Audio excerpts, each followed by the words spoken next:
അസ്സലാമു അലൈക്കും വറഹ്മത്തുള്ളാഹി വബറകാതുഹു. ഹദീസ് പഠനം. അയ്യാമുത് തശ്രീഖ്. ബിസ്മില്ലാഹിർ റഹ്മാനിർ റഹീം. അൽഹംദുലില്ലാഹി റബ്ബിൽ ആലമീൻ. വസ്സലാത്തു വസ്സലാമു അലാ റസൂലിഹിൽ അമീൻ വഅലാ ആലിഹി വസഹ്ബിഹി അജ്മഈൻ. ഖാല റസൂലുള്ളാഹി സ്വല്ലല്ലാഹു അലൈഹി വസല്ലം, അയ്യാമുത് തശ്രീഖ് അയ്യാമു അക്ലിൻ വശുർബിൻ വദിക്രിൻ ലില്ലാ.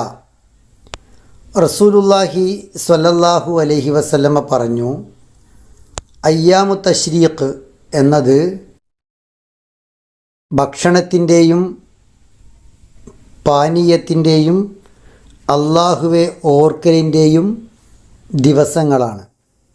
ദുൽഹജ്ജ് 11, 12, 13 ദിവസങ്ങളെയാണ് അയ്യാമു തശ്രീഖ് എന്ന് പേര് വിളിക്കുന്നത്.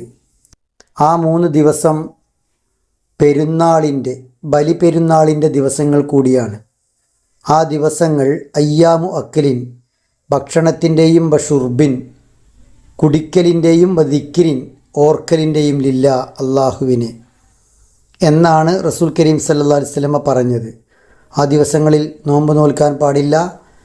ഭക്ഷണം കഴിച്ച് പാനീയങ്ങൾ കുടിച്ച് അങ്ങനെ വളരെ സന്തോഷത്തോടുകൂടി ആനന്ദത്തോടുകൂടി ചെലവഴിക്കണം. അതോടൊപ്പം അള്ളാഹുവിനെ ധാരാളമായി ഓർക്കുകയും വേണം. ഇമാം ഇബ്നു റജബ് റഹിമഹുല്ല പറയുന്നത്, അയ്യാമു തശ്രീഖിൽ വിശ്വാസികളെ സംബന്ധിച്ചിടത്തോളം 2 കാര്യങ്ങൾ ഒരുമിച്ച് കൂടുന്നു. ഒന്ന്, അവരുടെ ശരീരത്തിനുള്ള അനുഗ്രഹം അഥവാ ഭക്ഷണവും പാനീയവും. 2, അവരുടെ ഹൃദയത്തിനുള്ള അനുഗ്രഹം അഥവാ അള്ളാഹുവെ ഓർക്കലും അവന് നന്ദി കാണിക്കലും.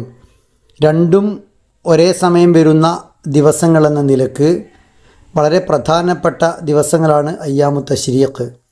ഈ ദിവസങ്ങളിൽ അള്ളാഹു സുബ്ഹാനഹു വ തആലയെ ധാരാളം ഓർത്തുകൊണ്ട് അള്ളാഹുവിലേക്ക് അടുക്കാൻ, അതുപോലെ അള്ളാഹു സുബ്ഹാനഹു വ തആല നോമ്പ് ഹറാമാക്കിയ ദിവസങ്ങൾ എന്ന നിലക്ക് ഭക്ഷണത്തിൻ്റെയും പാനീയത്തിൻ്റെയും ദിവസങ്ങളായ ദിവസങ്ങളിൽ അവ കഴിക്കുന്നതിൻ്റെയും കുടിക്കുന്നതിൻ്റെയും കൂടെ തന്നെ അള്ളാഹുവോട് ശുക്ർ ചെയ്യാൻ, നന്ദി കാണിക്കാൻ കൂടി വിശ്വാസികൾ എന്ന നിലക്ക് കഴിയേണ്ടതുണ്ട്.